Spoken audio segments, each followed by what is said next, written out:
Hey there, rulers. Zeus took a few hits in this last ban list, so it's time to see how he does against Olivia and her Sprinting Steward fish drive ideas. Let's go ahead and jump right in. This session brought to you by Odyssey Games for pre-orders and sealed product, TCG Prime for tons of singles and supplies, Cardo Doko for international rulers looking for product, and fowtlibrary.com for articles and wonderful deck lists. It's also brought to you by our guest lecturer patrons, Vite Ramen. Class is in session. Okay, so as we get into it, obviously, Zeus is playing post-ban Zeus, and Sprinting Fish is trying to use Sprinting Steward and slam as many fish tokens with sprinting and a bunch of stat boost to it as much as possible. Before we get into that, though, just a reminder, Flatfest is coming up November 5th and 6th. That's coming up within less than a month. You definitely want to get your pre-orders in now, pre-registers in now. It's going to be an absolute insane event. Just some of the stuff we have listed on here is just some of the stuff we've brought to the table. There's a lot more surprises coming down the line. So Sprinting Steward is very much trying to get underneath you. It's just trying to be the idea of, I'm going to make a bunch of fish tokens, in the same turn give them swiftness and make them huge because I just generated 6 bodies, and slam your face. Post-ban Zeus is very much played more like a utilitarian control deck now. It's not trying to kill you early because it doesn't have the way to get to Union 7 early very easily. So it's just not trying to go there, at least not early. So it's trying to play reactionary, very utilitarian, getting advantage where it can. You know, with things like Artemis is suddenly now, rather than being kind of abused, she's kind of a quick cast just to get a body out. More of a position. We're using things like Hestia and Athenia much more often kind of independently. Magna and Lenneth being more intentional. Like, obviously, like the end game is still Union 7. It's just not necessarily as flashy or as fast. And so we'll go ahead and see how this goes. First stone, we hit a deep wood. It is not a red source, so obviously that Sprinting Steward you see there in Paul's hand is not going to be playable, and so we're just probably going to see a pass.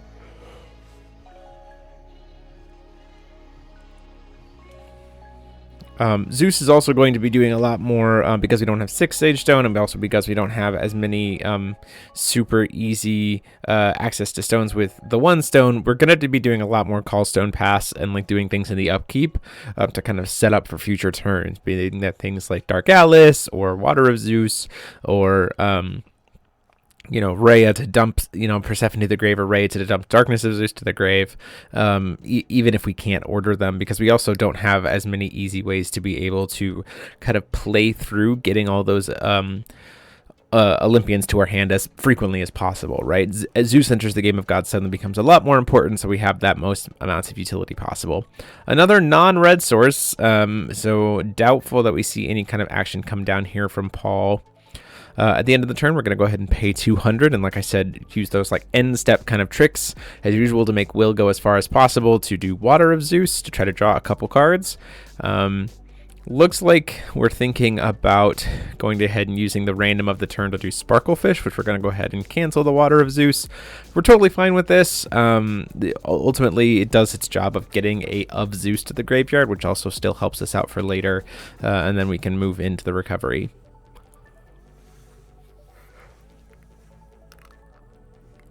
Paying 2, we're going to go ahead and order up an Essence of Nyarlathotep's power. This is still really good to just be able to burn him for 5, as well as get us that first Olympian. And most of the time, that first Olympian is going to turn out to be Hera, simply because we want to be able to see what that hand is, especially since I know that I'm dealing with Fish Drive Sprinting Steward and stuff, and so if I can try to rip those Sprinting Stewards out of the hand, then suddenly Fish Drive becomes less concerning. We are going to see, in response to Hera's effects, we're going to see a pitch of a Sealed One-Eyed Dragon to go ahead and kill the token. This is a really good strat to prevent me from being able to call stone, especially since you call stone without having to tap, especially since the token would have unordered at the end of the turn, meaning that I would have been available to do another order on Paul's turn, and he certainly doesn't want that. So seeing the cards here in hand, it looks like double Fish Drive, Cinderella, and Sprinting Steward. We are definitely going to take the Sprinting Steward. It is half of the combo right there, and if we take 1 Fish Drive, he's just got another one. So it's not... is a pretty easy snag there. Going ahead and calling a stone, we hit a Light Moon Fragment, so we can say, hey, I want to keep that card on top of the deck. This is also really helpful for keeping, using the 4C stones is really helpful for keeping some of the Olympians that we don't want in our hands back in the deck. We don't want to draw them. We want to be able to get their search effects. And so that's a really helpful tool as well. See, we did see a Dolly here. Move to recovery.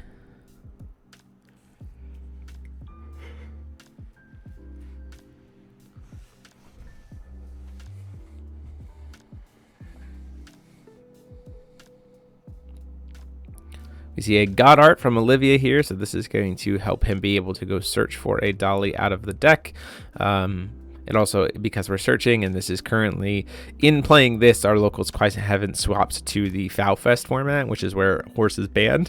And Paul wanted to show people, like, yeah, we need to switch to the Foul Fest format, because this is a good illustration of just like what are some things I can do with horse becomes like the name of the format. And so while searching for Dolly, you can get a horse. Gives itself swiftness, or gives the Dolly swiftness, most likely itself.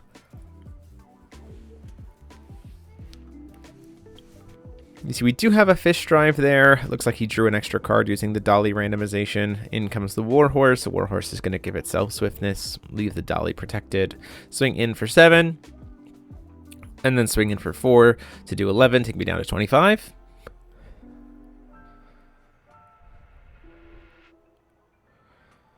And then just because he can, it looks like he might potentially throw down one of those fish drives, because he does still have access to 1 randomization left, so might as well make it count. Being able to do 6 1/1 counters onto the board.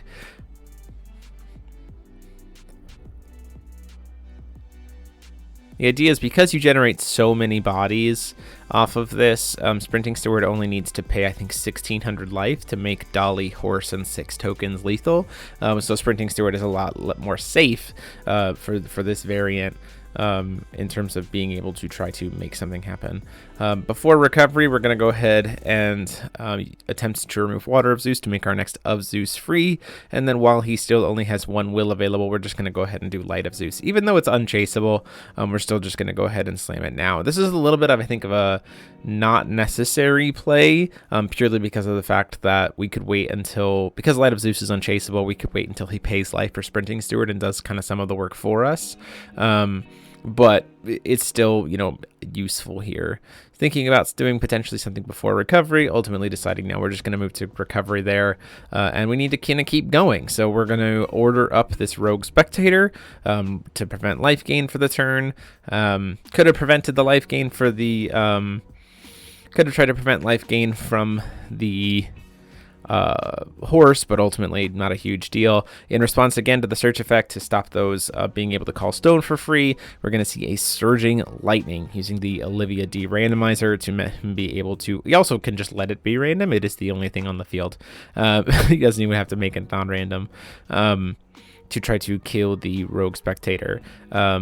Ultimately, though, we say, no, I want to be able to call stone without having to tap my ruler. So I'm going to go ahead and do Gary in here to cancel that Surging Lightning, and then we get to go ahead and get the search. Again, this is sometimes you just have these searches that are less combo-y and more just like being able to continue the pressure of being a control deck, and that's kind of what Artemis is doing right here. So we spent a couple will to be able to get the Artemis to hand, and then we could use the Artemis to kind of recover the will we spent and kind of keep the investment going, so that as a control deck, we're going into his turn with essentially 4 will and a grip full of cards. Keep in mind that currently we are at Union 1 because we just have the Zeus, but we can go ahead and use that extra will there to get to Union 2 and get that Hera, take a peek at that hand and say, look, I've already seen 1 fish drive. I know there's a second one in there. I don't think you have a Sprinting Steward. Let's go ahead and get rid of that half of the combo and really, really put ourselves in a position to be protected. This is kind of the whole point here. Still have a couple of will to be able to play around with. If he does kill the Rogue Spectator, then we're in a good spot to be able to reorder.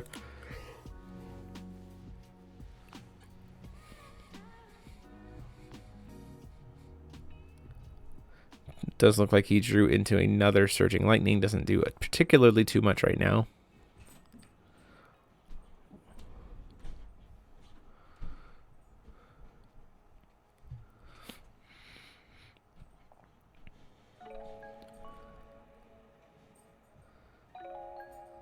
Dolly comes down here. Is going to do some randomization. Probably going to let him draw another card just to make this hand feel a little bit less awkward. He does draw into a Thunder Empress's Strike, which is very, very helpful here.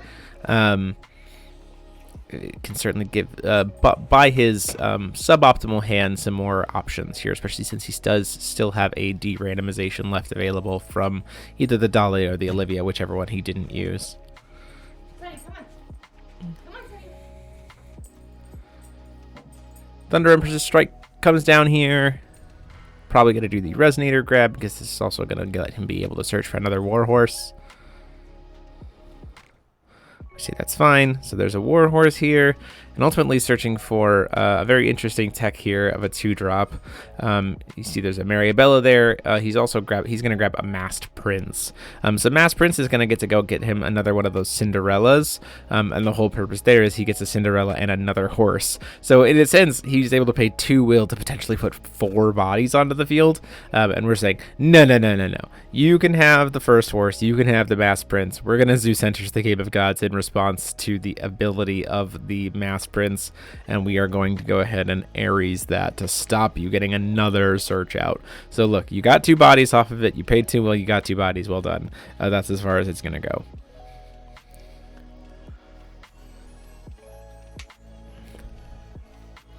Now, ultimately, we probably could have used the Ares in response to the Thunder Empress's Strike, but for me, it's more like I'd want to see what he's going to get off of it, knowing that I have that access to see if where's the threat, and also kind of take more resources out of his deck rather than getting things that he can grab later.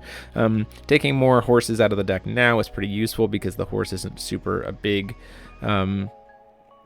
threat, and so letting him have 1 horse now rather than being able to get another horse later feels like the better choice.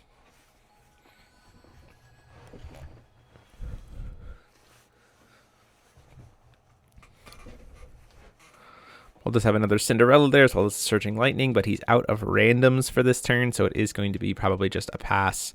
And looking at who he wants to give swiftness, Hera is technically bigger than the Masked Prince, so it doesn't even make sense for him to swing because she's a 6/7 and he's a 6/6, so it doesn't really make sense for him to do any kind of swinging here. Hitting another Moonshade off the Stone Call, playing a Horn of the Sacred Beast. We can use this to pump up the Rogue Spectator if we wanted. We don't. We're currently still at Union 2. We got to start trying to build that Union counter up. My life total is a little bit low. You see I do have that Aphrodite in hand, and this is what can kind of happen with Zeus nowadays. We don't have ways to be able to kind of purge the not as effective Olympians out of our hand because we don't have access to Mount Olympus. And so sometimes you just got to start casting them. You got to pay 2 and cast them just to get them on board. Aphrodite is helpful here because she at least like duplicates, replaces herself and gives us some life back, and draws us, that's the biggest piece there. You see a spinning Aqua Soul. That feels very good to see here, because that puts us in a position to be able to buy back the Thunder of Zeus or the Light of Zeus and cast it, which feels very, very nice.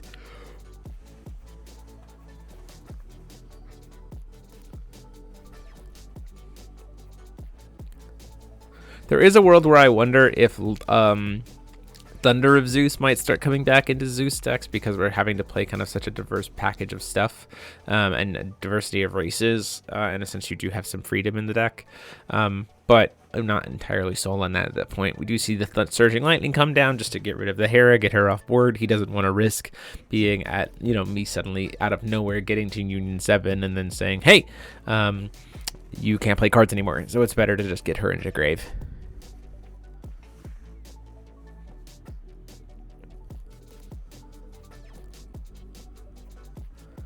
Do see a Fiola, which is very nice there for some interaction on his end, as well as being able to pump up the Olivia. Problem being that I do have a lot of J-Ruler hate in the form of, Persephone or Hades, and both of those aren't chance. So even though she's protected from chance, she's not protected from some other meaningful J-Ruler removal. Does look like we're going to see a Judgment, though, attempting to come down here and get the Olivia out. In response to the Olivia, though, we're going to go ahead and pay a couple will, or pay a couple light to try to use Spinning Aqua Soul to buy back Light of Zeus. And this is going to involve a tap out from Paul for Viola to send that back to the bottom of my deck.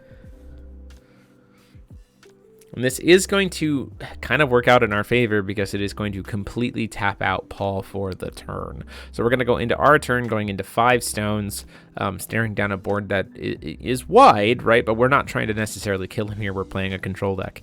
And we're going to have a free turn to kind of do stuff in the upkeep as well as during our main phase to clear some board space. And we can get very will efficient here in such a way that potentially just sets us up for a turn 6 lethal.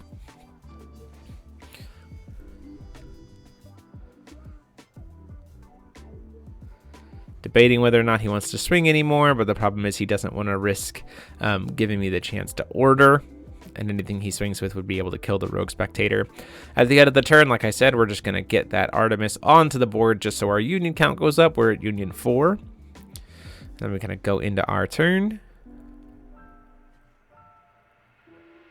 Start to pump up, consider pumping up the rogue spectator, and then go, wait, you know what, let's not do that. And the reason why is because we want to be able to, we know for a fact that he's probably not going to block it, because again, he doesn't want to order, but we can go ahead and do prototype Magi Trooper after we see what that top card is and draw into it, which is very helpful. And then there's that card right there is kind of our trump card here to be able to say, like, I'm going to keep the pressure going. Even if you don't block this rogue spectator, we say, hey, 4. Maybe he lets us do some of our work for us. He does not. Paul smartly just does not try to fall for the bait of blocking the rogue spectator. So instead, we're going to have to play Hestia and burn the rogue spectator ourselves, get that killed. And at that point in time, a newest addition to the deck is the Rabbit of the Aquamoon. This card is very helpful because we can banish it. So it gets us a search and it gets us an instant speed ability to unorder ourselves. This is coming in very clutch, as well as like a lot of different things that have come into the Zeus deck is like ways to unorder yourselves or resonators that are going to quickly unorder themselves very quickly. It does also help because that it's a draw discard, so it also helps to accelerate Union 7 with getting a Olympian that doesn't matter out of the hand and into the graveyard to count towards that. So we are going to see Persephone here. Persephone is going to go ahead and kill the the masked prince. The reason why we're not going for the Olivia here is because we don't want him to, like, we don't really want to just give him free reign to call stones, in a sense.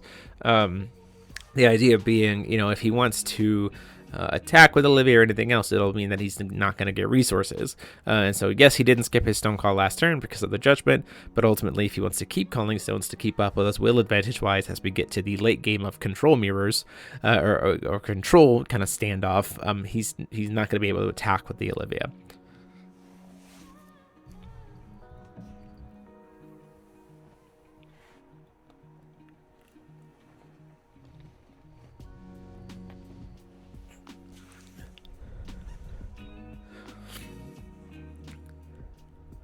See a nightmare fish of the demonic world here. He does get to choose a use one of his non-randomizations to kill 1,000 damage to 3 things. He could do it to me as well, but ultimately that's not going to really help him very much. Does look like he's most likely going to target 3 Olympians just to get some blockers out of the way. And even though it doesn't help stop Union 7, it still at least gets more concerning things off of the board. So we're hitting Artemis, Hestia, and Aphrodite. The Aphrodite would take the 1,000 damage being dealt to my face anyway, so that doesn't particularly help him.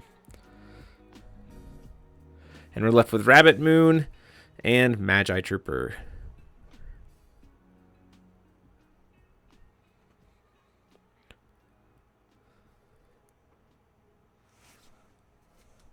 Swinging in for 4 with Horse.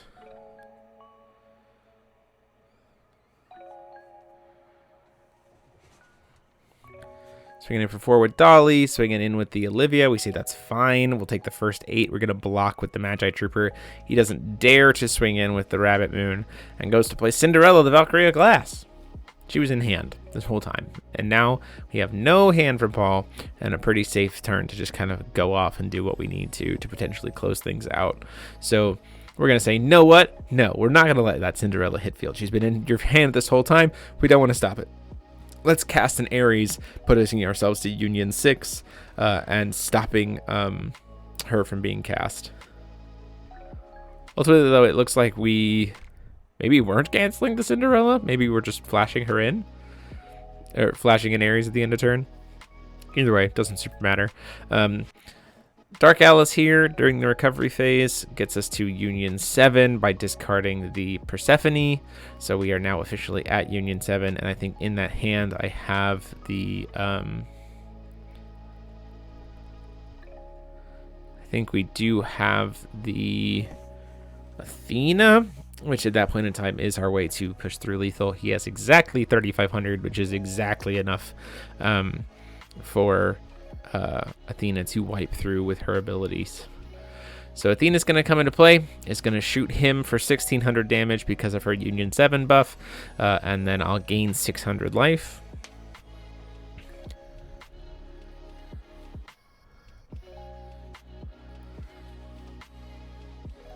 And then swinging in for 900 to burn the whole board for 1,900, including his face.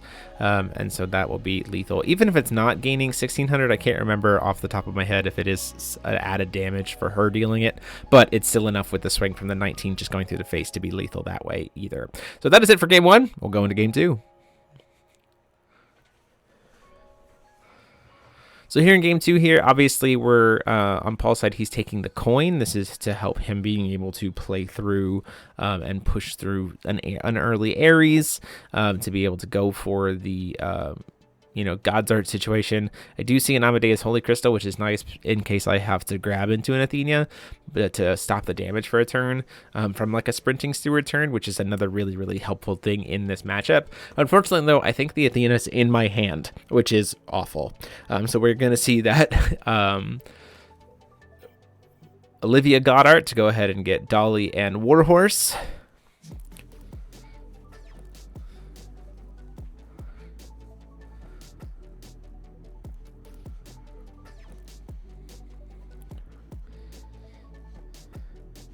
Does choose to, it looks like, potentially draw a card off of the Dolly here. If he produces the Will off the Dolly, he's actually protected from being able from an Ares this turn, which honestly means that he could just one-shot Zeus because there's no like cancel that saves me there based on potentially how much life he does. I could gain additional life by going to go get an Aphrodite. That is also an out here to be able to save through, but then I'm still throwing down a massive board, which is not great. Athena is kind of the best out to stop his Sprinting Steward's turn because it just says for the whole turn you can't take any damage, which is really nice. Does decide to draw a card off the Dolly, see a coin to use the Fish Drive here off of the Olivia randomization to give himself 6 counters. And then we're going to see that we have that redstone, so we're able to go into it. We have Sprinting Steward here.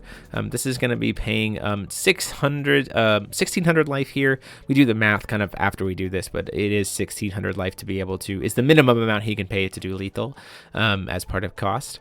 Zeus enters the game of gods here, is going to resolve to try to go grab us an Ares because he used the extra will, or the extra randomization from Dolly to draw a card instead of produce will. Ares is safe here, so we say, look, you're going to have this very large board. That's fine. You can have it.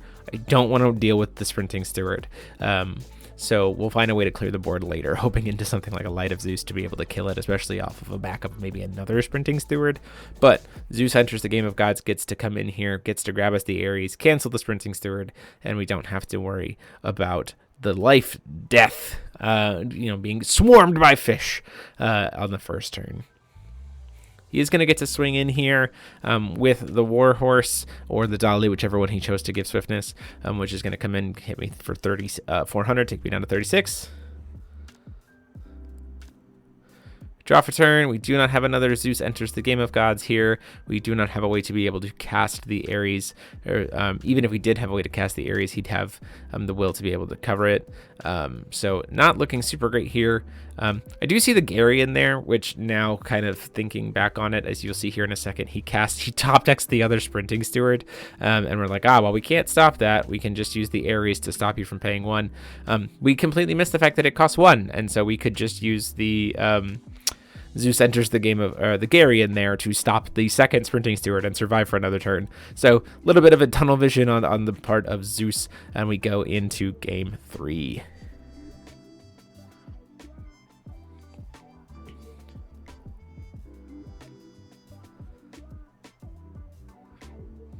So you can see just how, I mean, as much as we could say it's silly, and I would say that I did have interaction for it, if you're not, this is a good example of if you're not paying attention to it because of something like horse and kind of just the extra body thrown onto the field, Sprinting Steward is not, Fish Drive isn't crazy because it just lets you be able to, like, again, you're going to see here, I have coin and Paul's going to try to have enough will because of Goddard into extra will from Dolly into Sprinting Steward, can do Fish Drive plus Sprinting Steward here right on the first turn, which is gross. We do have interaction for it, of course. You know, any kind of one-drop quick cast orderable card saves us here from getting us an Athena or anything else. But I do think this is back-to-back times where Athena's in my hand. And that's kind of one of the things about Zeus is post-ban Zeus, you feel the fact that he is a Singleton deck a lot more because your best draw engine is gone. And so hands get clunky, hands get flooded with Olympians that you want to have in the deck, and you just don't have a way to recycle them. And so again, that's 1600. We're going to coin out Dark Alice here to be able to, you know, try to hopefully sculpt our hand a little bit better for the future turns. We're going to go ahead and do the search first before the draw power here to hit Ares, because we certainly did not want to potentially draw into Ares here. This is going to draw us a card, discard potentially some Olympians. You'll see we discard the Athena here, I think, because there's just no way we're casting her this early in the game. So unfortunately, she once again found her way back into the hand. Another Zeus enters the Game of Gods would have been really, really nice here, but ultimately I don't think we saw one there. So I think we're actually going to discard the Fire of Zeus.